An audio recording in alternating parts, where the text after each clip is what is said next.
Welcome to the deep dive.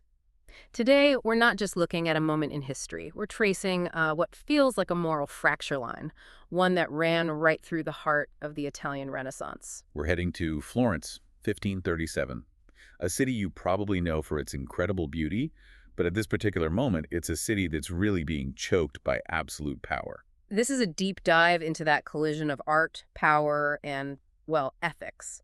And to really get the stakes, you have to understand the political scene. Absolutely. Florence is struggling. It's under the rule of Duke Alessandro de Medici, who is, for all intents and purposes, a foreign-backed tyrant. Right, he's the illegitimate son of a Medici pope, and he's propped up by the Holy Roman Emperor. Which means the city is just a pressure cooker. The memory of the Florentine Republic, the idea of liberty and self-governance, it's still so fresh. And a lot of powerful families are dreaming of bringing it back. So you've got this volatile mix of artistic genius on one hand and simmering rebellion on the other. And right in the middle of it all, we have our protagonist, a remarkably talented 28-year-old master builder.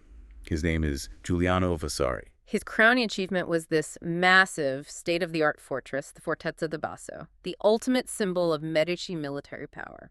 And our sources all seem to agree on this one point. The events that happen right after that fortress is finished, that is the precise moment his life divided into before and after.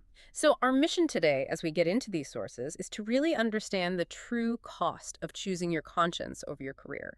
And to analyze whether his initial choice passive refusal was really enough, or if he was sort of inevitably pulled down this much more dangerous path of active violent resistance. Right, and which of those choices, in the end, actually had the more lasting impact? Okay, so let's start with the relationship that really defined Vasari's early life.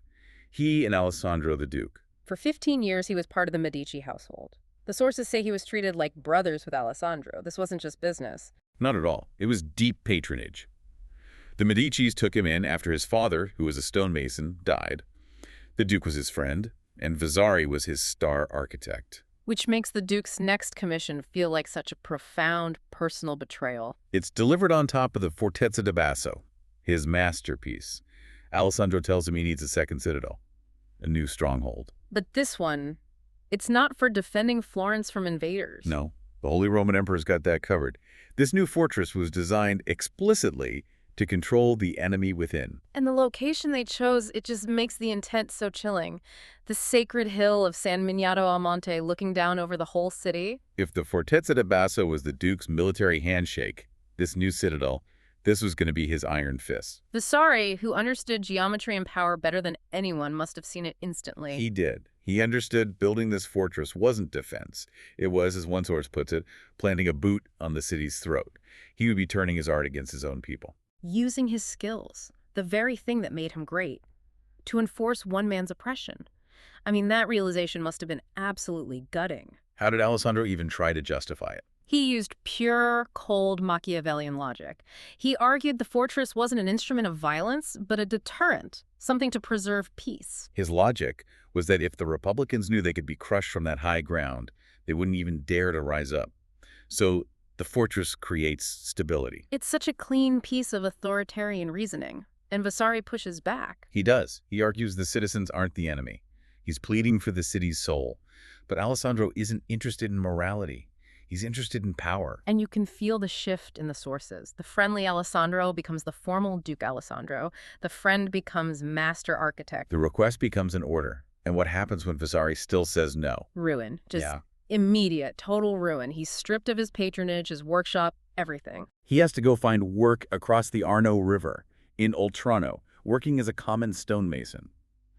The cost of that choice was everything he had spent 15 years building. It's this powerful moment of passive resistance, just a simple refusal to build. But the question is, how long can you hold on to that principle when you're living in poverty? Well, not long, as it turns out. We jump forward 3 months. Vasari is disgraced, and he's approached by a woman named Caterina Soderini. From a major Republican family. A very prominent one. She finds him at the Boboli Gardens and basically gives him the intellectual framework for the choice he already made. What's her argument? She tells him his talent is a tool, and that he has to choose for whom he uses it. She argues that non-cooperation, every talent withdrawn, is what makes tyranny difficult. So she's advocating for a slow, principled erosion of the Duke's power. Exactly.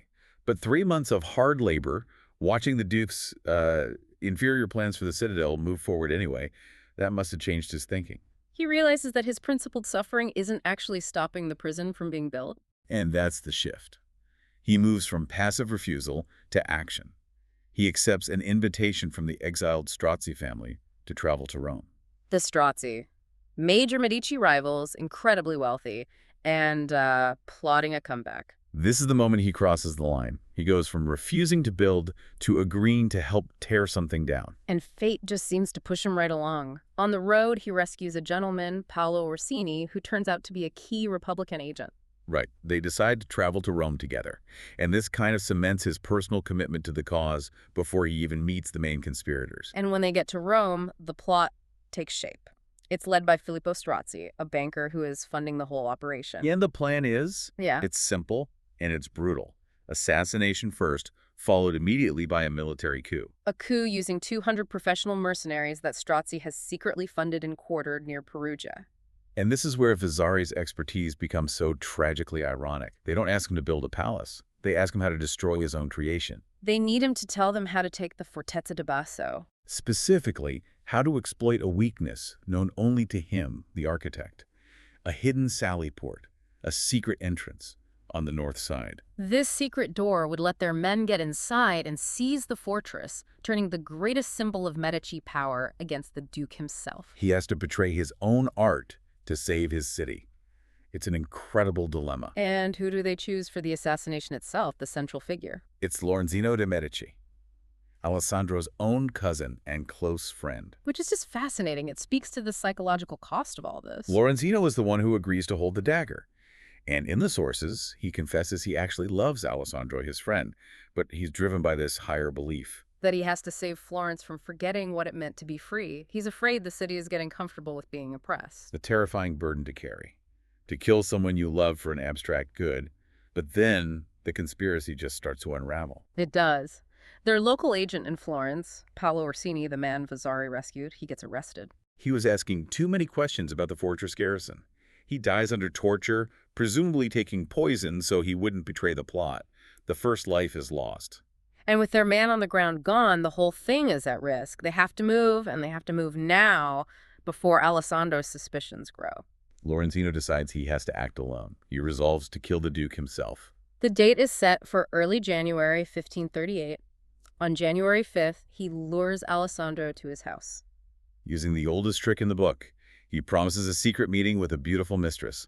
Alessandro, unsuspecting, arrives alone. And the sources are chillingly blunt about what happens next. He's ambushed, stabbed by Lorenzino and a hired assassin. The Duke dies right there on the floor. The tyrant is dead, but the coup, the entire reason for the murder, is a catastrophic failure. The Republican families, they just move too slowly. They don't seize the government buildings. And crucially, the people of Florence don't rise up. They're stunned, maybe, but they're passive. Into that power vacuum steps an 18-year-old. Cosimo de Medici, Alessandro's young, shrewd cousin. And with the instant support of the Spanish garrison commander, the real military power in the city Cosimo seizes control. The assassination just replaced one duke with another. Filippo Strozzi's realization of this is just bitter. They risked everything, they killed a man, and all they did was give Florence a new, maybe even more effective ruler. Vasari said it best. They killed Alessandro, but they did not change the system that made Alessandro possible. They treated the symptom, not the disease. So the political goal was a complete and total failure. But the story isn't over for the people involved. No, the costs keep piling up. Filippo Strozzi keeps plotting, gets captured in 1543, and dies in prison. Officially a suicide, but probably not. And what about Lorenzino, the tyrannicide? he flees to Venice. He writes this famous defense of his actions, a document one source calls brilliant rhetoric and terrible history. He spends a decade on the run, a hunted man. He called himself a dead man walking. And he was right. 10 years later, in 1548, he's assassinated in Venice, hunted down by agents sent by the new Duke, Cosimo. But Vasari makes a different choice after the failure. He does, a defining one. He realizes that conspiracy and political violence, that's not his tool. It's not his way. He moves to Venice, a stable republic, and he refuses to join any more plots. He goes back to architecture, designing fortifications for the Venetian state. This shift is everything. He moves from high-stakes politics back to quiet, focused work. But this time, he's building for a regime whose values he can actually support. And this is where we find his real legacy, the success that grew out of that political failure. In 1549, he takes on a young student. A student who will become one of the most influential architects in history, Andrea Palladio. And what does he teach him? He teaches him the very lesson he paid for with his career. He teaches Palladio that architecture is a moral art, that the most important question isn't can it be built, but should it be built?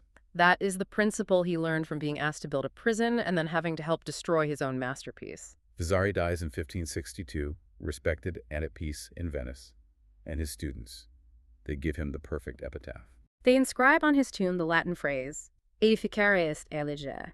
To build is to choose, and that quiet ethical clarity passed down to a new generation. That's the lasting result of his sacrifice, much more so than the failed coup. So our deep dive really shows that political failure can exist right alongside, I guess, a kind of profound ethical success. Exactly. Vasari lost his career. He was part of a murder that changed nothing politically, but he saved his conscience. And he taught a generation of builders that they were responsible for what they put into the world. It's a lesson that translates so well to our lives today, doesn't it? I mean, we are all builders of something. Whether you're building a company or lines of code or public policy, you're always making choices about what you create and who it ultimately serves. That question, edificare est elegere, is just as relevant now as it was then. What structures are you building, and what's the moral choice behind that effort? And that really brings us to the final provocative thought that Vasari's story leaves you with. He seemed to conclude that building with a good conscience was the highest form of resistance. But his moment of greatest moral clarity only came after he was forced to choose between building a prison or betraying his masterpiece to enable an assassination. So if both principled refusal and violent resistance lead to political failure, what then is the ultimate measure of a choice well made?